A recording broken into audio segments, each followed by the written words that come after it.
Assalamualaikum warahmatullahi wabarakatuh. Halo semuanya, kenalin nama aku Nurul Fitria. Aku adalah salah satu mahasiswi Universitas Gunadarma jurusan Ilmu Komunikasi. Pada video kali ini aku bakal bahas mengenai mendengarkan secara efektif dalam public speaking. Perlu teman-teman ketahui, kita sebagai makhluk sosial tidak pernah luput dari menjadi pembicara ataupun pendengar. Namun sebisa mungkin kita menjadi pendengar yang baik. Nah, seseorang dikatakan mendengarkan secara efektif ketika dia menangkap dan memahami poin penting dalam pembicaraan. Sudahkah teman-teman seperti itu? Teman-teman, perlu diketahui juga, saat kita mendengarkan secara efektif, kita memperoleh 3 keuntungan. Keuntungan apa saja? Yang pertama, keuntungan akademis. Kita dapat memperoleh ilmu baru dari cara mendengarkan secara efektif. Contohnya saat kita melakukan perkuliahan. Nah, kita mendengarkan dosen secara efektif. Di situ kita memperoleh ilmu baru dan kita bisa menjawab tugas ataupun soal-soal dari dosen. Yang kedua, keuntungan profesional, yang mana kita bisa meningkatkan hubungan antara pembicara dan pendengar. Contohnya saat seminar nih, kita mendengarkan secara efektif lalu kita memiliki pertanyaan kepada si pemateri, si pembicara. Nah, itu akan membuat hubungan kita dan si pembicara itu terjalin. Yang ketiga itu ada hubungan personal, yang mana saat semua sudah kita jalani, kita sudah mendengarkan secara efektif, komunikasi berjalan lancar antara si pembicara dan juga pendengar. Selanjutnya ada 3A untuk mendengarkan secara efektif. A yang pertama ada attention, perhatian. Nah, saat kita mendengarkan secara efektif, kita tidak luput dari yang namanya perhatian. Kita harus memperhatikan. Jangan sampai kita celingak-celinguk, tidak memperhatikan. Itu tidak dikatakan mendengar secara efektif. Untuk A yang kedua ada attitude, yakni sikap. Yang mana sikap kita itu menentukan kita bisa menjadi pendengar yang baik atau tidak. Kalau saat kita mendengarkan seorang pemateri berbicara lalu kita acuh tak acuh, itu tidak dikatakan kita menjadi pendengar yang baik. A yang ketiga ada adjustment, penyesuaian. Kita nggak pernah tahu apa yang bakal seseorang itu katakan di awal-awal. Kita pasti akan menerka-nerka dong apa ya yang akan dibicarakan dia. Namun sebisa mungkin kita harus fleksibel, kita harus membuka diri.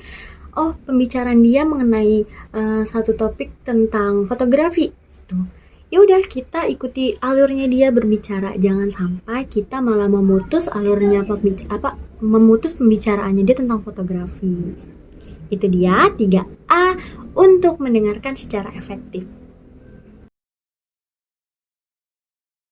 Setelah aku udah bahas mendengarkan secara efektif, keuntungannya dan juga 3A untuk mendengarkan secara efektif, sekarang strategi untuk mendengarkan secara efektif.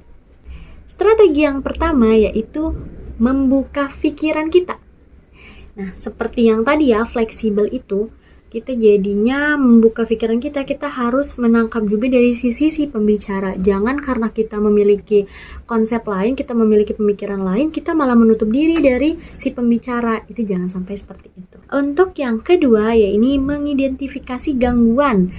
Gangguan seperti apa ya? Contohnya nih, saat ada teman aku mau bercerita sesuatu kepada aku, terus aku malah main handphone. Karena HP aku tuh bunyi terus gitu, ada notif terus. Nah, itu gangguan kita ada di handphone itu. Sebisa mungkin kita mengidentifikasi gangguannya dengan cara men-silent HP kita atau mematikan HP kita dulu. Untuk yang ketiga, ada datang dengan persiapan yang matang. Contohnya seperti apa? Saat kita ingin menghadiri suatu seminar, tapi badan kita kurang fit karena kita semalam bergadang, nggak tidur.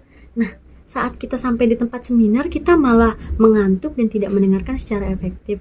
Itu hindari ya teman-teman. Untuk yang keempat ini ada mencatat poin penting. Siapa nih teman-teman yang sering mencatat poin-poin penting di buku diarinya? Nah, itu sangat berguna banget teman-teman. Dan kita juga bisa untuk, misalkan saat kita wawancara, kita ingin merekam, mencatat dan merekam itu boleh, cuman kalau merekam itu lebih baik meminta izin dulu kepada si narasumbernya atau pembicaranya. Begitu strategi untuk mendengarkan secara efektif. Teman-teman boleh banget ikutin ya.